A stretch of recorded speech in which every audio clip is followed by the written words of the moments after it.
Why do we see child sacrifice appearing throughout the narrative history that we do know?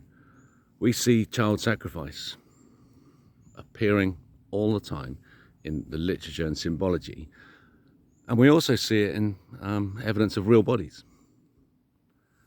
And so the Epstein files are about child sacrifice.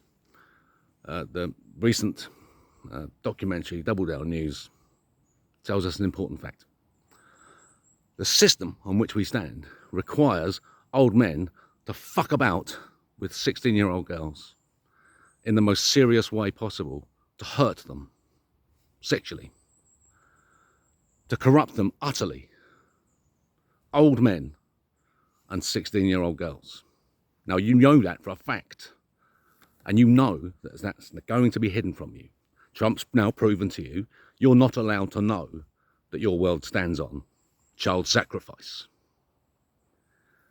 Because the reason they do it is they believe it's necessary for children to suffer in order for the world to exist.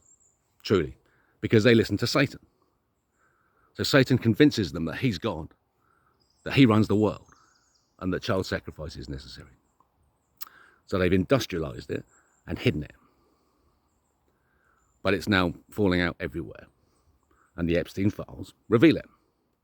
And so we, the people, demand full access to all of that information. And then we're going to have trials. Now think about this. How we can stop this happening in the future. We need to return to God. Think about the bodies that we see, the bodies I was thinking about. A girl. A mummified body was found in the Andes of a girl. A young girl, curled up in a fetal position, who was buried with her head up but upright, as like an egg, and her head was sticking out of the ground. And when they found the body, the top of the cavity, the head was gone. The rest of the body was intact, mummified, and they had the contents of the stomach, and they could see the state of the body, what had happened to it before it died. And its feet were wrecked, and it was full of these berries. And so what they believe is that they'd marched the child through the entire country so that all the people could see the child who was going to be sacrificed. And then the child was given berries for some kind of religious practice, I suspect. And then the abuse would have occurred. There'd been some huge abuse would have occurred before the sacrifice, resulting in death, showing that they could do it, and that all the people were culpable in this child sacrifice because they'd shared in it. They shared that shame. And it's an unsustainable practice, and God punishes it in the end.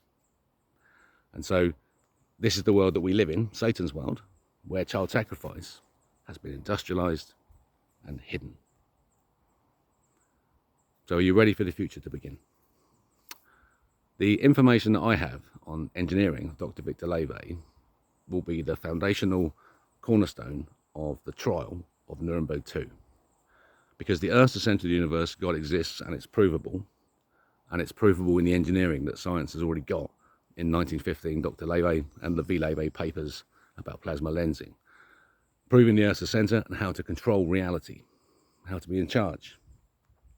The moment has arrived in history where Christ is king, provably the Messiah, provably the Son of God. Words, deeds of Christ form the foundational morality of global law based on the English Constitution, because that's the only constitution that's founded on Christ.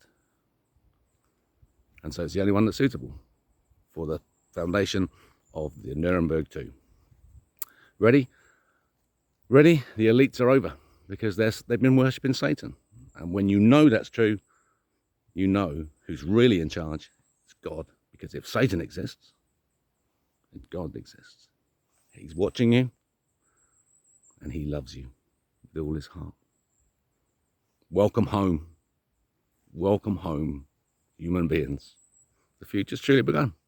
End of film. Roll music. Follow the Rebel King.